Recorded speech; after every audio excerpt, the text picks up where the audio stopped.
It's never enough to say thank you, to make sure you have your health care, you have a roof over your head, you're not living underneath a bridge, that you have a job, that you can transition from a war zone back into a peace zone and live a successful, peaceful life, because you're entitled to that.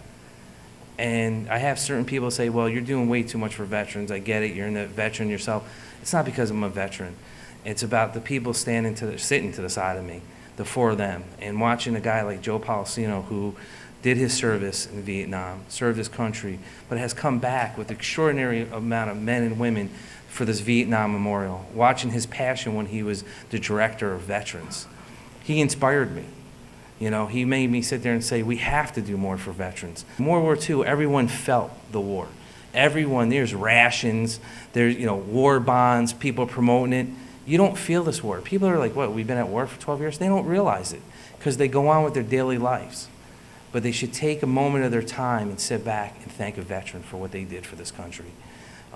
Again, they're not looking for the medals. They're not looking for the pat on the backs. But everyone that walks around should say, you know what? They sacrificed that time to go overseas, left their family. I used to joke when I was in Iraq, I said, a prisoner has more rights than I do. I go, they can conjure visits with their loved ones. I go, they see their kids at least once a week. I go, that wasn't the case when I was away, There was a period of time, I think it was like 6 months before I even had contact with my family. It was just the place that you're at the time. But it was much easier than Vietnam, where it was just letters, and maybe, if you're lucky, occasional phone call. But I don't want to, I want to do the pledge and get on. I could go on and stay in the soapbox all day long. But today is about these four extraordinary people. Thank you very much, Dan. Any day that I can look out into an audience and say thank you for your service to veterans is a good day for me. And they are the reason why when I get up in the morning, the first two things I do are to thank God for my life and veterans for my way of life. Thank you very much. The point is, you couldn't put all of the accomplishments of Joe Policino in this pile of paper. You have to understand that. Since he got back from Vietnam, he's done nothing but work for veterans, their families, and all the people connected with them. To get honored today by Dan and having my good friend Mike McNulty here and my family here means a lot.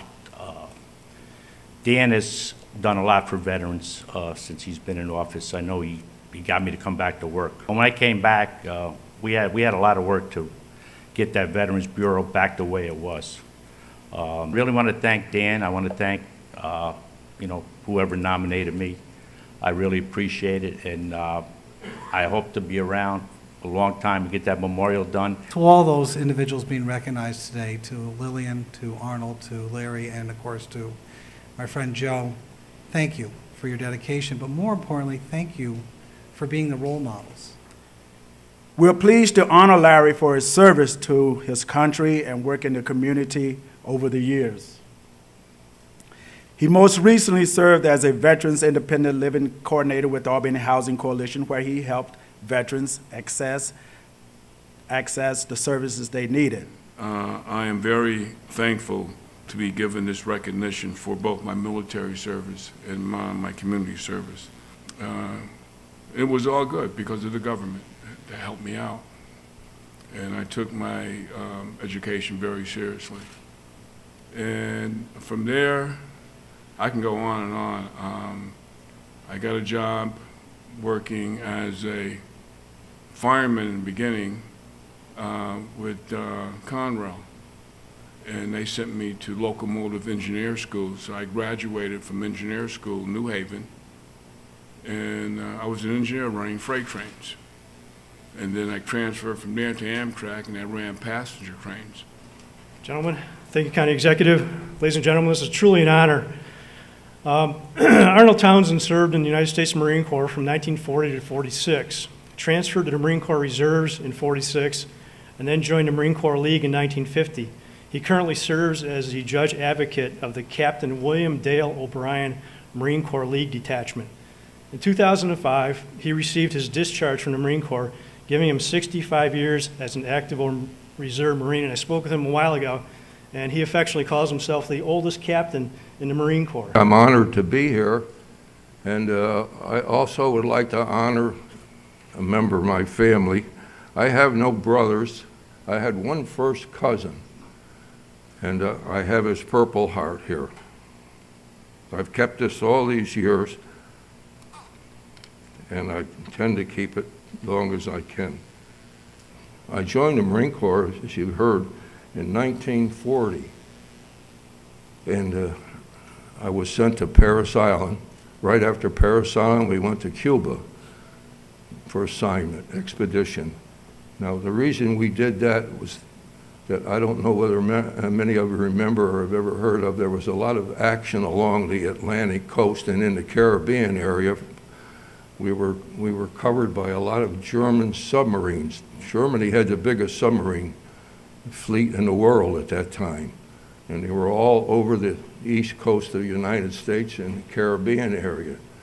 So the Marines were down in Guantanamo Bay not only to guard the southern part of the United States, but also the Panama Canal area. She got a job at Grumman Aircraft to the president of the company because she was a good secretary, right, Mom? Right. There became an opening in the control tower. So Mom said, "Well, listen, I can be an air traffic controller," so she got that job. She was the first woman air traffic controller at Grumman Aircraft on Long Island.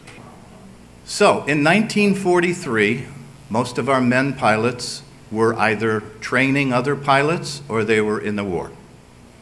There was a vast shortage of pilots. Call went out for women who had private pilots licenses to enlist. 28,000 women applied. 1,700 women were accepted. Mom was accepted, didn't have the money to get to Texas, so the president of Grumman gave her the money. At 21, yes. Out of the 1,700 women that were accepted, 1,300 of them made it through. I went to P-25 school with 20 girls, and they said, "We'll get you all through if you'll work for us." And we did, and 19 of us got through. One girl chose a guy and decided to get married instead. I can't believe giving up a B-25 for a guy. Lots of guys.